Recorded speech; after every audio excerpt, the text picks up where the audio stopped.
बिस्मिल्लाहिर्रहमानिर्रहीम। अस्सलाम वालेकुम नाज़रीन, आप यूट्यूब चैनल देख रहे हैं। मैं इमरान खान हूँ। नाज़रीन, एक सबसे पहले तो वो खबर ले लें जो मैंने आपको बताया था कि इमरान खान साहब का केस लगा हुआ है इस्लामाबाद हाई कोर्ट में। उनके वकला ये कह रहे थे कि इमरान खान साहब को अगर आज बेल मिल जाती है, और ये कोई मसला नहीं है, उन्होंने ये दावा किया था कि अगर ये बेल मिल जाती है तो फिर इमरान खान साहब को कोई रोक नहीं सकता, वो आज रिहा हो जाएंगे।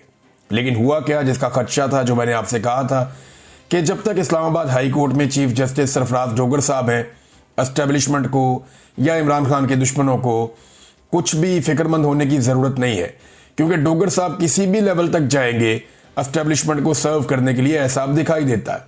हुआ ये कि जब इमरान खान साहब के केस की समाअत हुई, सबसे पहले तो ये है कि बाहर कर्फ्यू लगा दिया गया। इस्लामाबाद हाई कोर्ट में ऐसा लगता है कि मार्शल लॉ लग गया, और बाहर इजाफी नफरी पुलिस की तैनात, खारदार तारे और बड़ा बंदोबस्त किया गया। सहाफ़ियों को और वकला को भी अंदर जाने से रोका जा रहा था। बहरहाल कुछ सहाफ़ी जो अंदर गए, उनमें समी इब्राहिम साहब थे और दीगर कुछ और सहाफ़ी थे। वो वहाँ पे अपना वीलॉग रिकॉर्ड कर रहे थे। जब वो अंदर अपनी खबरें देने में मसरूफ़ थे तो अमला आ गया और सिक्योरिटी वालों ने आकर उन्हें कहा कि जनाब, आप यहाँ पे रिकॉर्डिंग नहीं कर सकते। अब ये अदालत के बाहर वाला एरिया है, अहाते के तो अंदर है, सिक्योरिटी से अंदर है, लेकिन ये अदालत का वो एरिया है जहां पे नॉर्मली रिपोर्टर्स खड़े होकर अक्सर बातचीत करते हैं, और ये एक रूटीन है। वहां पे उन्हें कह दिया गया, जी आप यहां पे काम नहीं कर सकते। उन्होंने कहा, क्यों नहीं कर सकते जी? एसपी साहब का हुक्म है। उन्होंने कहा, जी एसपी साहब तो नहीं, यहां पे तो अदालत है, तो यहां तो जज साहब का हुक्म होगा। जी जज साहब ने कह दिया यहां कोई काम नहीं कर सकता। तो एक अजीब मार्शल लॉ लगा दिया गया। इसी हाई कोर्ट से इमरान खान साहब, जो साबिक वजीर आजम है, उन्हें इसी अहाता अदालत से जबरी तौर पर अगवा किया जा सकता है। रेंजर्स वाले आके वो ये कर सकते हैं, लेकिन मीडिया यहां पे कवरेज नहीं कर सकता।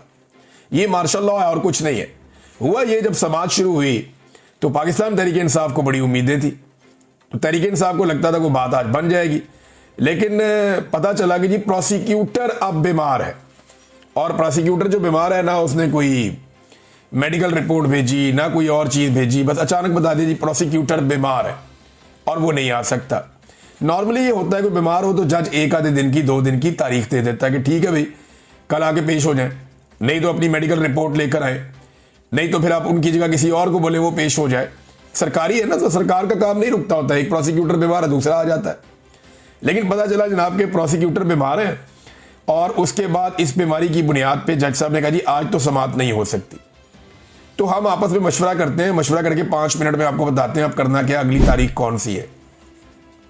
तो वहां जो रिपोर्टर मौजूद थे, बाकी सबको लगा कि 1-2 दिन की तारीख दे देंगे जज साहब, बहुत ही कोई गेम डाल दी तो 3-4 दिन की, 5 दिन की दे देंगे। लेकिन जस्टिस डोगर साहब अंदर गए और चेंबर में जाने के बाद जब तारीख दी तो मशवरा करके उन्होंने बताया 16 अक्टूबर। आज क्या है, 25 सितंबर। पहले ही ये केस 8-9 महीने के बाद लगा है। 8-9 माह के बाद लगने वाले केस को एक मरतबा फिर एक लंबी तारीख दे देगी 3 हफ्तों की। ये है जनाब इस्लामाबाद हाई कोर्ट में इंसाफ की सूरत हाल। अगर कोई रिटायर्ड जर्नैल आ जाए ना, तो 24 घंटों में ऑन डिमांड, यानी मनपसंद फैसला इंसाफ की सूरत में यह अदालत मुहैया कर देती है। अदलिया ऐसा लगता है कि दुकान की तरह काम कर रही है, जहां पे मुनाफा देखा जाता है, जहां नफा और नुकसान देखा जाता है कि जनाब जिस चीज में नफा है वो कर दो, जिसमें नुकसान होता है वो ना करो। और एस्टेब्लिशमेंट की गुलामी के साथ जजेस ऐसा लगता है काम कर रहे हैं। बड़ी बदकिस्मती है ये बात करना, लेकिन ये बात हो रही है। तो मैं आपको बता रहा हूं, इमरान खान साहब के ऊपर देखिए ना, एक और मामला भी है। ये सिर्फ एक केस नहीं है। जो तोशा खाना में इमरान खान साहब की बरीयत की दरखास्तें हैं, वो अब मुकर्रर की गई 7 अक्टूबर तक के लिए। यानी बरीयत की दरखास्तें 7 अक्टूबर तक के लिए मुकर्रर कर दी गई। वो इमरान खान साहब ने और उनकी वाइफ ने पहले किया हुआ था कि ये केस रोके, इसमें तो बरीयत बनती है, लेकिन वो 7 अक्टूबर।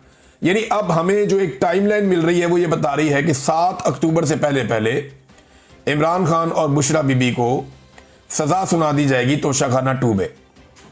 उसके बाद 7 अक्टूबर वाला मामला भी इधर उधर हो जाएगा, और अगला केस कौन सा आ जाएगा? वो आ जाएगा अलकादर वाला, जो लग जाएगा इस्लामाबाद में हाई कोर्ट में, और फिर उसके अंदर इमरान खान साहब को बेल दे दी जाएगी। लिहाजा इमरान खान साहब को अंदर रखने का पूरा बंदोबस्त पाकिस्तान की मिलिट्री एस्टेब्लिशमेंट ने किया हुआ है। इमरान खान साहब की जो वीडियो लिंक पे समाअत होती है ना, उस हवाले से भी एक डेवलपमेंट है मेरे पास। अब ये देखें आपके हालात कहां पहुंच गए हैं। और ये कह कौन रहा है? ये सलमान अकरम राजा साहब बता रहे हैं कि जनाब हमारे साथ हो क्या रहा है।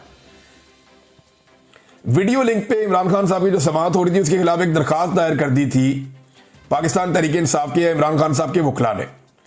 अब वो समाअत होनी थी। अब जी समाअत के लिए वो कहते हैं जी हम वहां पे पहुंचे और लतीफ खोसा साहब ने और सलमान अकरम राजा साहब ने इन्होंने सीनियर जज से मुलाकात की कि जनाब हमारी समाअत क्यों नहीं हो रही। तो एडिशनल रजिस्ट्रार को बुलाया गया, उसने आकर बताया कि जनाब फाइल गुम हो गई है और जज साहब ने कहा जब तक फाइल नहीं मिलती तब तक समाअत नहीं हो सकती। हमें इस तरह की सूरत का सामना है। यानी आप अंदाजा करें कि कहीं पे प्रोसिक्यूटर बीमार हो जाता है, कहीं पे फाइल गुम हो जाती है, कभी जज बीमार हो जाता है, कभी जज छुट्टी पे चला जाता है। अगर इमरान खान के ट्रायल को तेज चलाना हो और इमरान खान जेल से बाहर हो तो रोजाना की बुनियाद पर अदालतें बुलाती हैं। लेकिन अगर इमरान खान साहब के मामलात को लटकाना हो तो ये सारे काम भी हो जाते हैं। कभी रात को 12-12 बजे तक मिलिट्री एस्टेब्लिशमेंट के इशारों पे केसेस चलाए जाते हैं, जेल के अंदर ट्रायल किए जाते हैं। और कभी जजेस 6-6 महीने 8-8 महीने केस सुनने के लिए मुकर्रर ही नहीं करते। ये इमरान खान साहब को अंदर रखने के लिए एक साजिश के तौर पे पूरा निजाम काम कर रहा है और हम ये होते हुए देख रहे हैं। ये तारीख का हिस्सा बन रहा है और अदलिया की तारीख मसख हो रही है। इस पे जो गोल मेज कॉन्फ्रेंस वकला की होनी थी, सुबह वहां पे बड़ी पुलिस भेज दी गई और वहां पे भी बड़ा दबाव बनाया गया जनाब कि ये गोल मेज कॉन्फ्रेंस जो है वो उसको सबोटाज किया जाए। लेकिन फिर वकला बैठे, ये सीनियर तरीन वकला हैं, इनमें ज्यादातर वो हैं जो सुप्रीम कोर्ट बार एसोसिएशन के सदूर भी रह चुके हैं, जो जर्नलिस्ट कवर करते हैं सुप्रीम कोर्ट को और हाई कोर्ट्स को। सीनियर तरीन सहाफ़ी वो भी वहां मौजूद थे, सदीक जान साहब थे, मुतीउल्लाह जान साहब थे, बाकी साकिब बशीर साहब गालिबन और बाकी जितने भी सीनियर जर्नलिस्ट हैं वो यहां पे मौजूद थे। इन सहाफियों ने भी वहां पे बातचीत की। इस गोल मेज कॉन्फ्रेंस से सहाफियों ने भी खिताब किया क्योंकि वो अदलिया को कवर करते चले आ रहे हैं और वो इसका एक हिस्सा है। तो उन्होंने भी अपनी बातचीत की। इसमें 2-3 चीजें ना सदीक जान ने बड़ी जबरदस्त की और ये बातें बिल्कुल दुरुस्त है, अल्लाह ताला उनकी हिफाजत करे। नंबर 1 उन्होंने कहा जी कि अब पहले तो ये होता था ना वकील अच्छा कर लो, फिर होता था जी वकील करने की क्या जरूरत है, आप जज ही कर लें। तो अब जनाब कहा जाता है कि सेक्टर कमांडर के साथ आपका ताल्लुक हो तो फैसला आपके हक में आएगा। ये अदलिया की टोटल औकात रह गई है कि एक कर्नल या ब्रिगेडियर रैंक का बंदा जो है वो अब जजों की जो उनको बताएगा फैसला क्या करना है। ये हालात पैदा हो गए। नंबर 2 उन्होंने कहा जी कि जो वकला मायूस है ना और जो अदलिया की हालत हो रही है उसके लिए ये बड़ी जुर्रत की सिद्दीक जान ने, उसने सीनियर वकला के सामने बैठकर कहा कि इसके लिए आप सारे जिम्मेदार हैं, आप लोगों ने वक्त पे आवाज नहीं उठाई। और आज से चंद साल के बाद जब वकला, अगले वीलॉग में आपको बताऊंगा। अब तक के लिए इतनी, अपना ख्याल रखिएगा, अपने चैनल का भी। अल्लाह हाफिज़।